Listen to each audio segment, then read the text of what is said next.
টার্মিনালের বাইরে রাস্তার ওপরে কোনো বাস রেখে জনদুর্ভোগ তৈরি করলে অর্থদণ্ডসহ সিটি কর্পোরেশনের আইন অনুযায়ী ব্যবস্থা গ্রহণ করা হবে। যানজট নিরসনে আমরা ব্যাপকভাবে কর্মসূচি গ্রহণ করেছি। এরই মধ্যে অটো বাইকগুলো রেজিস্ট্রেশনের আওতায় নিয়ে আসব। যাচাই বাছাইয়ের কাজ চলছে। যাচাই বাছাই করে আমরা বুঝতে পারব নগরীতে কতগুলো অটো বাইক চলতে দেওয়া যায়। এরই মধ্যে আমরা 5 থেকে 7,000 সর্বোচ্চ 10,000 অটোরিকশা নগরীতে চলাচলের অনুমতি দিব। সবগুলি অটোবাইক থাকবে ট্রেড লাইসেন্সের আওতায়।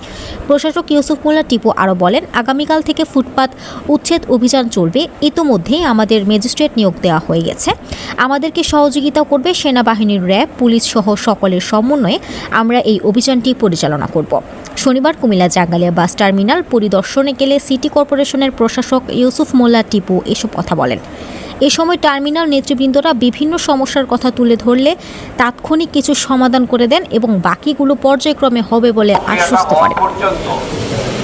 এই যে জনদুর্ভোগটা হচ্ছে, এই জন্য কয়েকদিন আগে আমাদের মাননীয় সংসদ সদস্য তিনি আমাকে ফোন দিয়েছেন। তিনি অনুরোধ জানিয়েছেন এই টার্মিনালের সামনে যেন আর কোনো গাড়ি না রাখা হয়।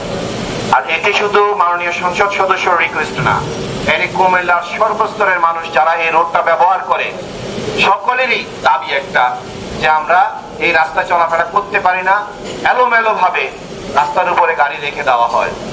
একটা গাড়ি প্যাসেঞ্জার উঠাচ্ছে, একটা গাড়ি বের হচ্ছে, এখানে যে কোনো সময় যে কোনো ধরনের যানজট সৃষ্টি হয়।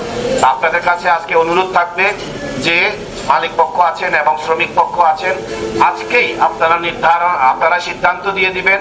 আজকের পরে, আজকে পর্যন্ত রাখেন, কালকে সকাল থেকে আমি যে পূর্বে বলেছি আগামী কাল থেকে কিন্তু আমাদের অভিযান চলবে।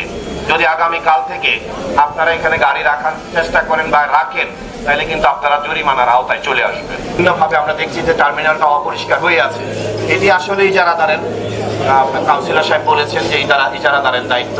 যেহেতু আপাতত ইজারাদার নেই, দ্রুত সময়ের মধ্যে আমরা আবার ইজারাদারের আমরা টেন্ডার কল করছি।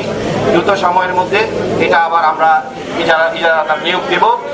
এ পর্যন্ত আমাদেরও সিটি কর্পোরেশনের 2-1 লোক, আপনি 2-1 লোক এখানে ফিক্সড করে দেন, এবং আপনারা শ্রমিক পক্ষ এবং মালিক পক্ষ আপনারাও 2-1 লোক, আমাদের ইজারাদার আসা পর্যন্ত আপনারাও 2-1 লোক প্রয়োজনে 200-400 টাকা আপনাদের লাগবে, আপনারা দিয়ে দেন।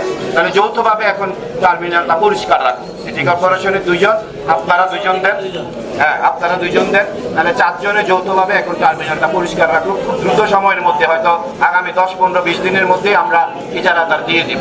তখন ইজারাদারের দায়িত্ব থাকবে টার্মিনাল পরিষ্কার রাখা।